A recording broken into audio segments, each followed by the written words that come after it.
भाजपा ने जो नीतीश कुमार को कब्जा कर लिया, इलेक्ट्रॉनिक बॉन्ड के सहारे भाजपा ने जो हजारों करोड़ रुपया वसूल किया है, किन किन कारपोरेट घरानों से, उसका हिसाब देश को देना होगा। भाजपा ने इलेक्ट्रल बॉन्ड को आरटीआई के अधिकार से अलग कर दिया है। चोर दरवाजा से पार्टियों में पैसा भरने का एक तरीका होगा।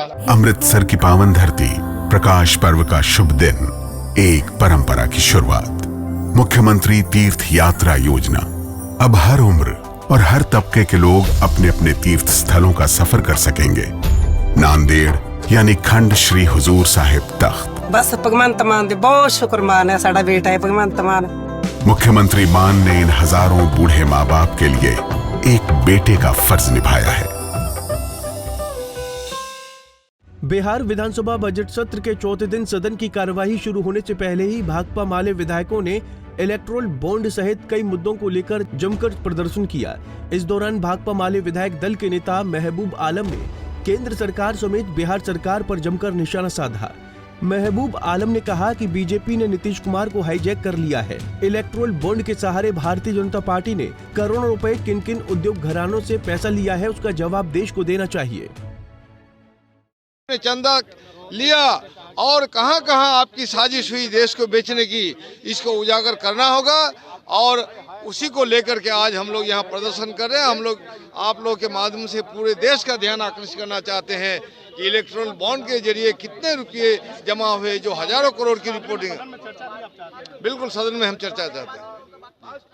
बिहार में भयावह गरीबी, बेरोजगारी तो है ही, शिक्षा का स्तर तो बर्बाद हो ही गया है और भाजपा ने जो नीतीश कुमार को कब्जा कर लिया, इससे मुक्त करना है। साथ साथ इलेक्ट्रॉनिक बॉन्ड के सहारे भाजपा ने जो हजारों करोड़ रुपया वसूल किया है, किन किन कारपोरेट घरानों से, उसका हिसाब देश को देना होगा। भाजपा ने इलेक्ट्रल बॉन्ड को आरटीआई के अधिकार से अलग कर दिया है। देश की जनता को जानने की जरूरत है। वहीं कांग्रेस विधायक दल के नेता शकील अहमद खान ने भी कहा कि जिस तरह से बीजेपी के लोगों ने इलेक्ट्रोल बॉन्ड के माध्यम से जो चंदा अर्जित किया है, उसका जवाब अब देना होगा। दूसरी ओर 20 फरवरी से शुरू हो रही तेजस्वी यादव की जनविश्वास यात्रा को लेकर कांग्रेस ने कहा कि हमारा पूर्ण समर्थन रहेगा।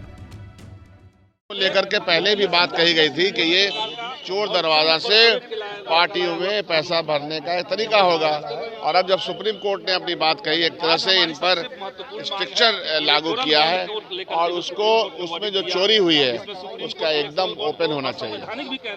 पूरा असंवैधानिक काम किया और कहा गया था, वार्न किया गया था, लेकिन असंवैधानिक काम करते रहे ये लोग। ये सारा मामला सामने है। 100% हर जगह क्यों नहीं रहेगा। आज भी हम लोग 11:30 बजे धरना प्रदर्शन कर रहे हैं इसी को लेकर के, वो तो रहेगा। पूरा विपक्ष जनता के हक की लड़ाई सड़क से लेकर संसद तक लड़ रहा है और लड़ेगा और ज्यादा तीव्रता से लड़ेगा। जाहिर सी बात है, क्यों नहीं भागीदारी होगी। इधर विधानसभा में राजद के सचेतक अख्तरुल इस्लाम शाहीन ने कहा कि इलेक्ट्रोल बॉन्ड को लेकर जिस तरह से भाजपा के लोगों ने जो धन एकत्रित किया है, उसके बारे में अब लोगों को जानकारी देनी होगी। हम सुप्रीम कोर्ट के इस फैसले का सम्मान करते हैं और ये मांग करते हैं कि जो निर्देश है उसका पालन किया जाए। वहीं तेजस्वी यादव की जनविश्वास यात्रा की रणनीति पर क्या कहा, सुनिए। देखिए, भारतीय जनता पार्टी बड़े बड़े उद्योगपतियों से पीछे दरवाजे से बहुत पैसा लेकर के, जो देखने आज कहा जाता है कि दुनिया के सबसे धनी पार्टी बनी हुई है भारतीय जनता पार्टी, ये अवैध कमाई का पैसा और एक भ्रष्टाचार, एक तरह से ये भ्रष्टाचार ही है कि आप पैसा उद्योगपति को डरा के लेते हैं, कि धमका के लेते हैं, कि प्रलोभन दे के लेते हैं, उस एवज में क्या आप करते हैं, तो देश को जानने का यह हक है। इसीलिए सुप्रीम कोर्ट ने कहा है कि ये इस तरह का अवैध काम जो भारतीय जनता पार्टी जैसी पार्टी कर रही है, यह नहीं होना चाहिए, पारदर्शिता होनी चाहिए। हम सुप्रीम कोर्ट के इस निर्णय का सम्मान करते हैं और मांग करते हैं कि जो निर्देश है उसका पालन किया जाए। तेजस्वी यादव की बहुत लोकप्रियता बढ़ी है, राष्ट्रीय स्तर पर बढ़ी है और आने वाले लोकसभा को मद्देनजर रखते हुए जिस तरह बिहार में केंद्र की मोदी सरकार उनकी लोकप्रियता से घबरा गई, 4-5 अलायंस होने के बावजूद हमारे महागठबंधन को तोड़ने की स्थिति उनको पैदा हो गई और उनको वहां तक आना पड़ा, और इसीलिए हमारी जिम्मेदारी बढ़ गई है। अब हमको उन ताकतों से लड़ना है। तेजस्वी यादव पर यह बड़ी जिम्मेदारी है, पूरा देश देख रहा है, इसलिए तेजस्वी यादव जन आशीर्वाद यात्रा पर निकल रहे हैं। लाखों की भीड़ उमड़ेगी जो आप लोग के सामने होगा। चल रहा है सत्र के बीच में नेता विरोधी दल है वो बीच से निकल। मुख्य सचेतक की जिम्मेदारी मुझे है। मुझे निर्देश दिया गया है कि तमाम एमएलए आएँ और अपने दायित्व का निर्वहन करें, और वो सदन भी आते रहेंगे और उस पर भी जाते रहेंगे, तो हम लोग अपने दायित्व का सदन में निर्वहन भी करेंगे। बता दें कि सुप्रीम कोर्ट ने इलेक्टोरल बॉन्ड को अवैध बता दिया है।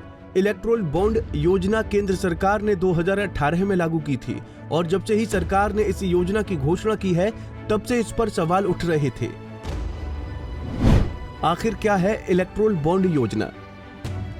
बता दें कि चुनावी बॉन्ड भारत में राजनीतिक दलों को फंडिंग का एक तरीका था।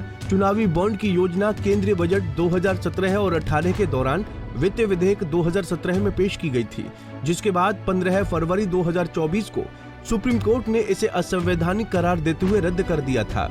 ये चुनावी फंडिंग प्रणाली जो 7 साल से लागू थी, इसको मुख्य न्यायाधीश DY चंद्रचूड़ की अध्यक्षता वाली 5 न्यायाधीशों की पीठ ने तत्काल प्रभाव से रोक दिया। साथ ही भारतीय स्टेट बैंक को इन बॉन्डों को जारी करना बंद करने का निर्देश दिया और इस योजना को RTI का उल्लंघन कहा।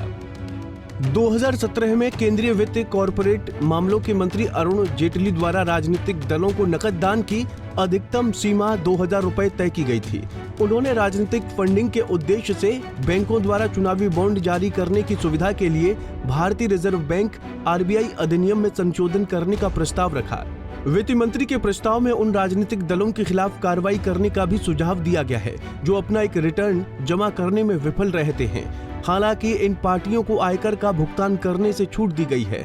रिटर्न दाखिल करने का कार्य संभावित रूप से सिस्टम के भीतर पारदर्शिता बढ़ा सकता है। पंजाब केसरी टीवी के लिए पटना से अभिषेक कुमार सिंह की रिपोर्ट।